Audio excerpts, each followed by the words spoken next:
Capítulo 8. A importância de dizer não. A sutil arte de ligar o foda-se, uma estratégia inusitada para uma vida melhor. Mark Mason.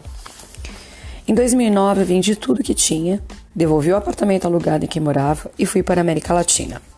Ele conta que nessa altura o blog dele já estava dando alguma coisa, tinha alguns visitantes e ele conseguia vender alguns cursos online, alguns livros, algumas coisas. E quem trabalha com a internet tem liberdade para poder viajar. E ele decidiu que ele ia viajar, né?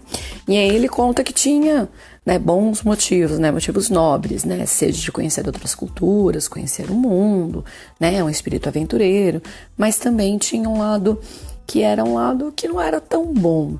Ele tinha muita dificuldade para criar vínculo com outras pessoas. Então, viver de uma forma superficial, sem se ligar a ninguém, era algo muito confortável, muito prazeroso. Então ele transava com quem ele queria, da maneira que ele queria, e no dia seguinte pegava um avião e ia embora. E ele ficou uns 5 anos nisso. E aí, muitas coisas aconteceram, ele aprendeu bastante, e ele conta que hoje, atualmente, ele mora em Nova York, ele tem uma casa mobiliada, tem uma conta, tem contas no nome dele, tem uma esposa, e ele fala que isso não é tão glamuroso, mas ele gosta que seja assim. Depois de tantos anos intensos, a maior lição que tirei da minha aventura foi que a liberdade absoluta, por si só, não significa nada.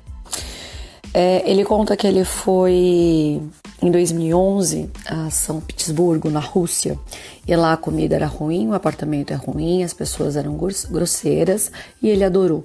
Foi o lugar que ele mais gostou de conhecer. E isso foi porque a cultura russa tem uma aspereza que costuma desagradar os ocidentais. Ficam para trás as falsas simpatias e as cortesias verbais. Ele veio de uma família onde a aparência era mais importante do que quem você era. Então, era uma família rica e coisas da vida não eram discutidas. Lembra lá, quando os pais dele se separaram, chegaram para ele e para o irmão e falaram: nós amamos vocês, estamos nos separando. Simplesmente se separaram. Não havia um diálogo, as pessoas não conversavam sobre o que realmente sentiam, e isso sempre incomodou ele. Então, chegar num lugar onde todo mundo falava o que pensava, para ele era bom, E aí, assim, ele conta que ele era sempre muito carismático, muito simpático, fazia muitos amigos, bonito, provavelmente, porque, transava com várias pessoas. Então, para ele isso era confortável, lembra? Então, assim, ele conta que aceitar a rejeição era uma estranha forma de libertação.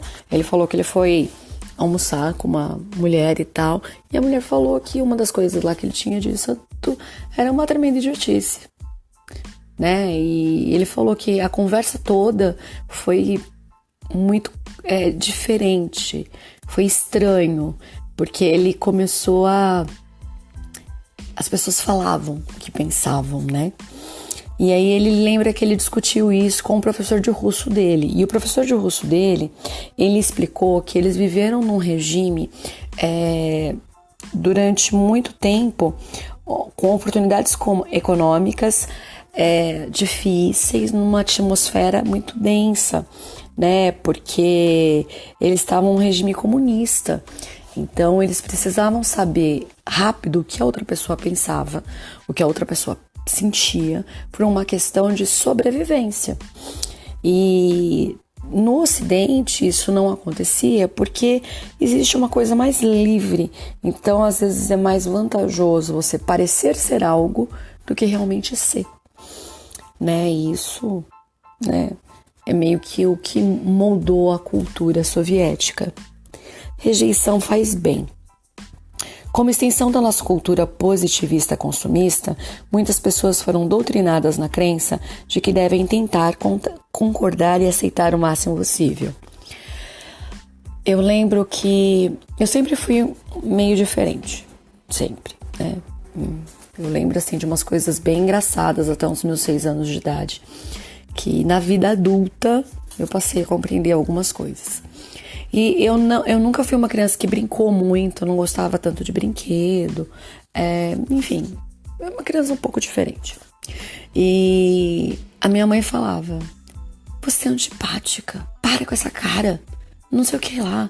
E eu ficava assim, eu achava muito chato, eu odiava quando ela falava isso pra mim. Às vezes eu não tava me sentindo mal, mas ela falava que minha cara a fazia se sentir mal.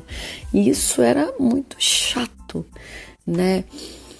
E aí depois de um tempo, eu comecei a imitar todo mundo. Porque eu via que tinham meninas que eram mais aceitas. E eu comecei a imitar as pessoas. E eu fiquei muito boa nisso, em imitar as pessoas. A ponto, assim, de conseguir modelar fala, comportamento, né? Só que isso é muito desconfortável, que me levava a uma sensação de que eu não sabia quem eu era.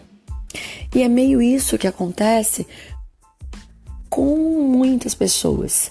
Você fica modelando um comportamento e uma atitude que é aceita pela sua família, no seu trabalho, na sociedade. E aí já é aquela sensação de... é desconfortável, porque você começa a aceitar o que todo mundo faz e fala, e você fica com dificuldade de saber quem você é. Eu atendi uma vez uma coach que a dificuldade dela em dizer não fazia com que ela aceitasse tudo da família o tempo todo. E ela não conseguia sair desse, porque a sensação que ela tinha é que se ela se posicionasse da maneira que ela realmente esperava, que todo mundo ia odiar ela, né? Então, assim, ela fazia tudo que a família pedia, ela fazia tudo que os filhos pediam, e ia se machucando nesse processo, porque dizer pra família que ela não queria cozinhar isso ou aquilo ia gerar conflito, ia gerar confronto, e ia mesmo, né? Tá todo mundo acostumado com um padrão de comportamento dela, ela mudar ia causar mesmo, mas ela não queria pagar o preço disso, e isso tava machucando demais ela. O trabalho com ela foi simplesmente ensinar ela a se posicionar de uma maneira mais saudável. E eu lembro a primeira vez que ela conseguiu falar não, ela me mandou uma mensagem: a minha filha pediu isso e eu não fiz. Como eu tô feliz. Foi uma coisa assim muito engraçada. E era o processo com ela, né? Aprender que ela precisa de tempo para a vida dela. A questão é a seguinte: todo mundo precisa se importar com alguma coisa para valorizar alguma coisa. E para valorizar alguma coisa, precisamos rejeitar seu oposto. Para valorizar X, precisamos rejeitar o não X. Essa rejeição é uma parte inerente, necessária dos nossos valores e, portanto, da nossa identidade. Somos definidos pelo que escolhemos rejeitar. E se não rejeitamos nada, talvez por medo de nos rejeitarem, não temos identidade. Observe o adolescente, como os adolescentes se colocam como quando eles começam, né? Nós vivemos em bando, tá? Nós vivemos em grupo, ok? O adolescente, quando ele passa naquele processo de afirmação de identidade, ele se fecha em grupos. Então tem o grupo das meninas que gostam do funk, tem o grupo das meninas que gostam do rock, tem o grupo do pessoal que gosta de esporte, tem o grupo dos que não gostam de fazer nada, tem o grupo dos que dançam, tem sempre um grupo. E sempre tem um que não se enquadra em grupo nenhum, né? Que ele fica meio que perdido, ele se isola, né? O bom professor vai lá, né? Cutucar, ver o que pode ser feito, entendendo e compreendendo com respeito que cada um é cada um e que nem sempre eu preciso estar dentro de uma caixinha para me afirmar enquanto ser humano, ok? Mas eu entro nisso numa outra época. Mas por que se faz isso? É algo que é necessário. Então, assim, quando eu vou afirmar minha identidade, eu falo: eu gosto de funk, rock é horrível. Eu gosto de passear no shopping, isso é feio, né? Enfim, né? Todo mundo passa por um pouco disso. Mas o que acontece muito na cultura ocidental é que muitas vezes aquilo que eu realmente gosto não é aceito. Sexualidade é uma delas. A construção da sexualidade é um conceito social, tá? Não vou entrar nessa questão para não gerar polêmica. Mas a sexualidade é uma construção social. Gostar de menino, gostar de menina é uma construção social, heteronormativa, né? E tudo bem. Não vou entrar nisso para não gerar polêmica, porque não é o livro, não é o caos. Mas é uma construção social, tá? Então, assim, saber dizer não é crucial. A honestidade é um desejo natural da humanidade, mas um de seus efeitos colaterais é nos obrigar a ouvir e dizer não. Desse modo, a rejeição aprimora nossos relacionamentos e torna a vida emocional mais saudável. Muitas vezes não dizemos não a algo que não queremos fazer, para que nos ver assim como alguém que é, nossa, que pessoa boa, faz tudo que eu peço, né? Ansioso por agradar. Tem aí, né, várias coisas que a gente pode colocar. Não vou me estender mais do que o necessário. Por enquanto, paramos por aqui. Hoje, para quem está ouvindo o podcast por outro lugar, hoje é sexta-feira.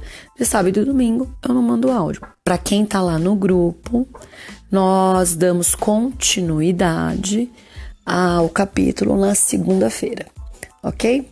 Beijo, tchau.